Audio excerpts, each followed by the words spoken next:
Bangkok celebrates Worcestershire's victory. Pic via YouTube, with thanks. The different colour balls, or being in Division 1, not Division 2 of the county championship this year made Worcestershire fare rather contrarily between different formats. The maiden T20 Blast title came as just reward following their consistent high-end performances in the shorter formats over the past couple of years. There was another strong showing in the Royal London One Day Cup in which only a rampant Heino Kuhn could only stop the pairs from reaching a Lord's final. Relegation from Division 1, the one rather large dampener on an otherwise near-perfect season.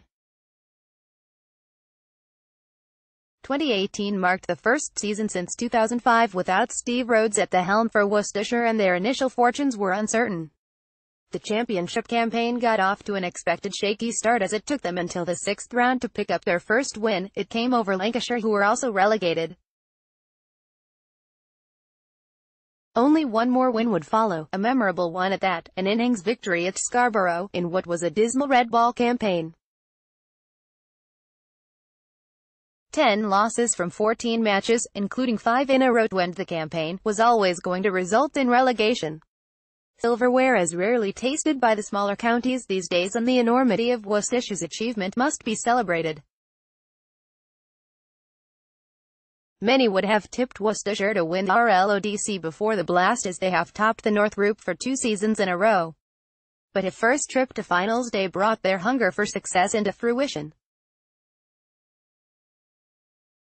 SSCC, 8th Division 1 T20 Blast winners first, North Group RLODC, semi-finalists first, North Group leading run scorers, SSCC, Mitchell, 957 T20 Blast, Clark, 396 RLODC, Cox, 396 leading wicket takers, SSCC, Barnard, 49 T20 Blast, Brown, 31 RLODC, Barnard, 16 player of the season. Ben Cox probably had the best individual finals day in the competition's 15-year history, and Pat Brown collected one of the most impressive wicket hauls in the history of the T20 Blast.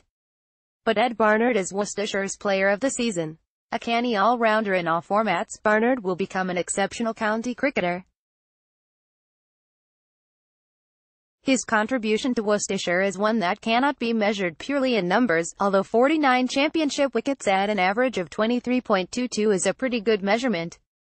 On many occasions he has won games for Worcestershire with what seem like small contributions on the scorecard, but are examples of extreme maturity and assurance under pressure from a 22-year-old. Breakthrough player, only Alphonso Thomas has more wickets in a T20 Blast campaign than Pat Brown. Thomas, with 33 wickets during the 2010 T20 Blast, was a seasoned pro at 33 years old, having played in different T20 franchises around the world. Brown, at just 20 years old, took 31 wickets in a remarkable campaign in which he announced himself as a future international on finals day. Brown used all his skill and guile to bamboozle both the Lancashire and Sussex batsmen as he collected impressive figures of 4.021, 4 and 4.0150 respectively. It is hard to recall a young fast bowler impressing so much in the game's shortest format.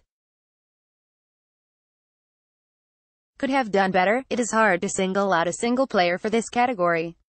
The team's only failings came in championship cricket, where the blame would have been rightly shared out across the team, the batsman being in focus. Tom Fell was earmarked as one of the most promising young batsmen a couple of years ago, and despite making an extraordinary comeback from testicular cancer, the 24-year-old would have liked more than 627 championship runs at an average of 27.16. Need to work on. After a near-faultless white ball campaign, the only real improvements can be made in red ball cricket. Worcestershire will need to strengthen their batting if they are to gain promotion, and the departure of standout batsman Joe Clark will only make it more difficult. What's next? More of the same. Worcestershire will not want to rest on their laurels and give up their status as T20 Blast champions. Ricky Wessels is a canny signing to slightly fill the hole left by Joe Clark. Wessels will be able to keep up the good work made in white ball cricket while adding some much-needed experience in the longer form.